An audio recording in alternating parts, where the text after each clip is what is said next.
একুশে জুলাইয়ের আগে দলীয় কর্মীদের নিয়ে বৈঠক সারলেন রাজ্যের মন্ত্রী সিদ্দিকুল্লাহ চৌধুরী।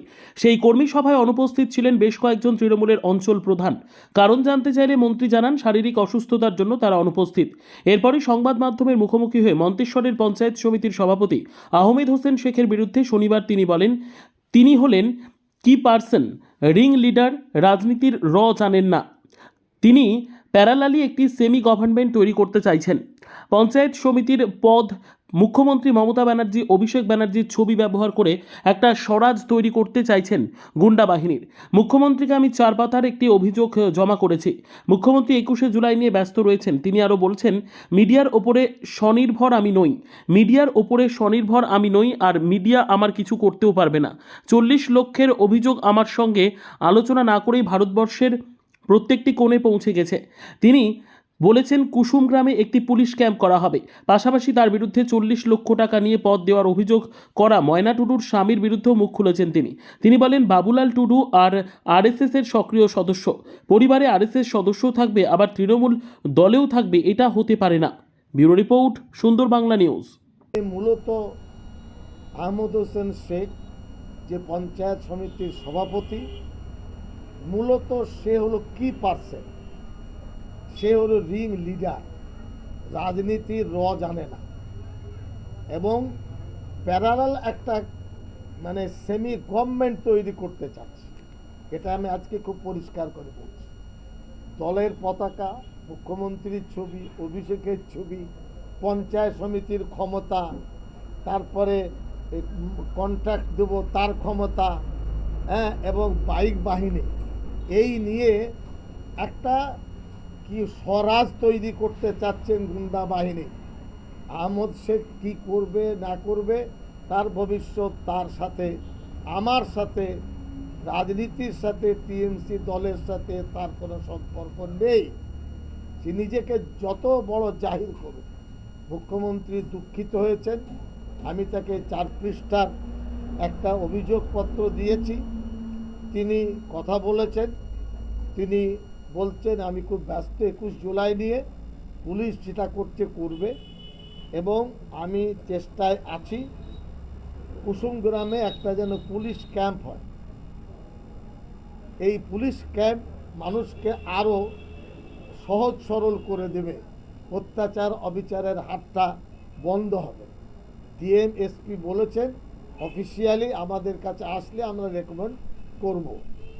এরপরে যারা বাইরে বাইরে পালিয়ে বেড়াচ্ছেন, রাজনীতি করতে গেলে ধরা দিতে হবে, আর তাহলে ছিটকে চলে যাবেন।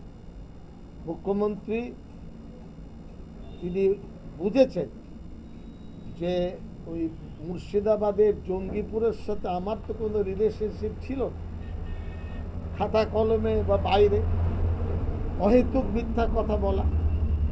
এরপরে তিনি বলেছেন আমি অফিস চালানোর জন্য খরচ দিয়েছি। স্বভাবতই অফিস তো রানিং, সবাই জানে 5 বছর, বছরে 2.5 লাখ হলে 5 বছরে 10 লাখ। এই 10 লাখ খরচ কি আমি দেব? আমি হয়তো 50,000 দেবো, কি 1 লাখ দেব। তিনি এটাও বলেছেন যে অফিস খরচের টাকা দিতে হয়, খাবার খরচের। আমি রাত্রেবেলায় রান্না করে খাই, কেউ যদি বলে আমার বাড়ি খান তো তার বাড়ি খায়। আমি কারোর উপর বোঝা হয়ে বলি না যে তোমাকে খাওয়াতে হয়।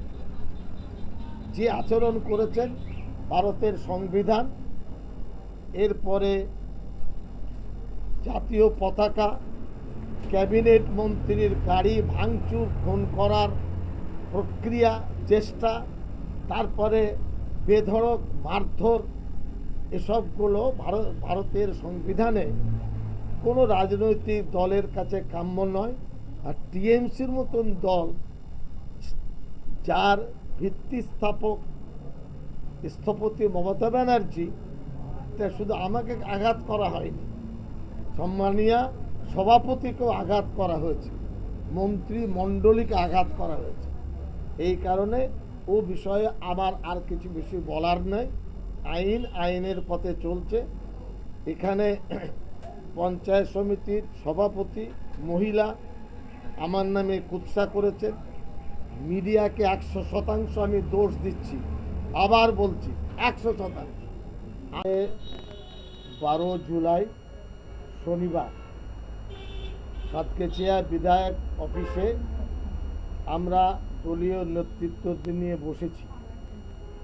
এখানে জেলা পরিষদের 2 জন সদস্য মৌসুমী মণ্ডল, কালিয়া খাতুন, এছাড়া পঞ্চায়েত সমিতির গফফার মল্লিক, মুকুল সাহা, সঞ্জয় মণ্ডল, মৌমিতা ভূঁইয়া, ফিরদৌসী বেগম, সরস্বতী দাস, অপর্ণা ঘোষ, কবিতা কিস্কু, দীপালি মল্লিক, রেখা পাত্র, মাধবী ঘোষ, আরিফুল ইসলাম, কবিতা হেমব্রম, সন্দীপ দাস, চন্দনা দাস আর নার্গিস, এই 16 জনের উপস্থিতি এখানে আছে পঞ্চায়েত সমিতি, এবং প্রধান আছেন 7টি, নাম পড়লাম না, ঠিক আছে।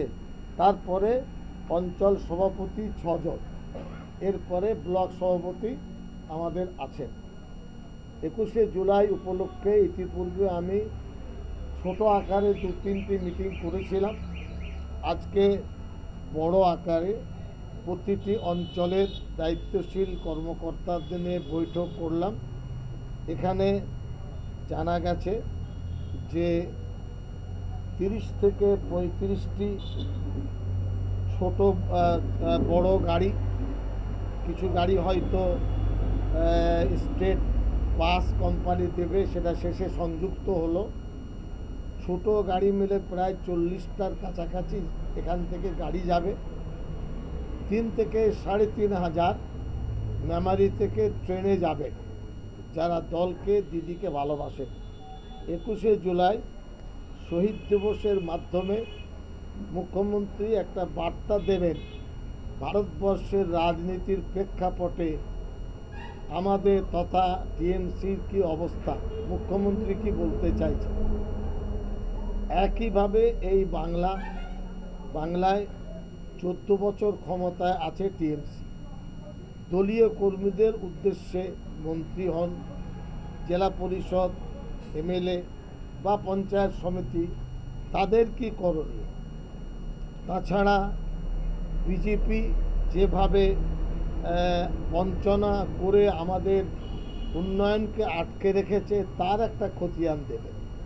তাছাড়া এই দল এখন আকারে অনেক বড়। ভারতবর্ষে কংগ্রেসের পরে 40 জন সাংসদ লোকসভা রাজ্যসভায় আমাদের দলের আছে। এই সার্বিক বিষয় নিয়ে শহীদ দিবসে শহীদদের প্রতি স্মরণ, তাদের পরিবারের প্রতি স্মরণ, এটা তো আছেই। ঐক্যবদ্ধ হবার ডাক, অঙ্গীকারের ডাক। 26-এর বিধানসভায় আমরা নিরঙ্কুশ তো বটেই, তার থেকেও বেশি ফলাফল আশা করব, সেটা মুখ্যমন্ত্রী ব্যক্ত করবেন। আমি এই বিধায়ক অফিসে কোনো সময় 10 দিনে, কোনো সময় 7 দিনে, কোনো সময় 12-14 দিনে, এই অফিসটি আমি 5 বছর নিয়েছি। মাসে প্রায় 20 থেকে 22,000 টাকা খরচ, বছরে ধরলে 2.5 থেকে 3 লক্ষ টাকা খরচ করতে হয়। এখানে কর্মীরা কিছু দেন, আমি কিছু দিই, এইভাবে এই অফিসের সংসার চলে। এই কারণে যাতে স্বতঃস্ফূর্তভাবে বয়স্ক মানুষদের প্রতি লক্ষ্য রাখতে হবে।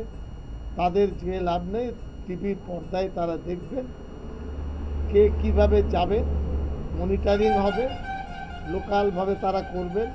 কলকাতায় আমিও একটা মনিটরিং টিম করে দেবো আমার রাজভবন, এই এলাকার জন্য 2-3টে নাম্বার থাকবে। আমাদের কর্মীরা যোগাযোগ করলে তাদের সাহায্য তারা করতে পারবে। আর মন্তেশ্বর থেকে যে খবর আমার কাছে এসেছে, আপাতত 30 থেকে 35টি গাড়ি ওখান থেকে যাবে। মন্তেশ্বরে মধ্যমগ্রাম, বিপুলন, জামনা, কুসুমগ্রাম, ভাগড়া, মূলগ্রাম, মামুদপুর 1, মন্তেশ্বর, দেনুর, বাগাসন, শুশুনিয়া, এখান থেকে মানুষজন আমাকে ফোন করেছেন। কাল রাতেও দেখা করতে এসছেন, আজকেও দেখা করেছেন, কলকাতা গিয়েও তারা দেখা করছেন।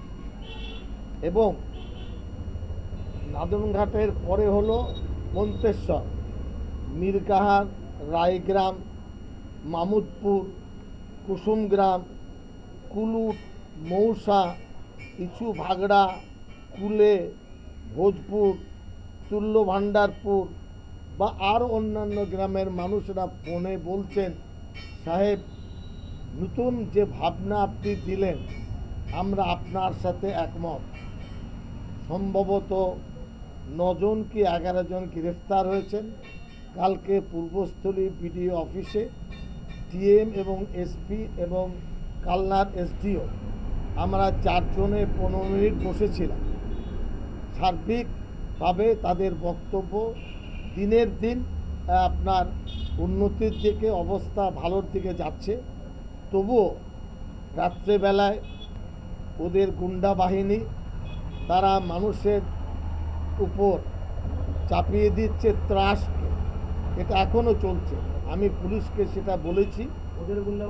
আমি আমাকে বলতে দেন, বলার পরে ওখানে মূলত আহমদ হোসেন শেখ যে পঞ্চায়েত সমিতির সভাপতি, মূলত সে হলো কি পার্সন, সে হলো রিং লিডার, রাজনীতির জানে না এবং প্যারালাল একটা মানে সেমি গভর্নমেন্ট তৈরি করতে চাচ্ছে।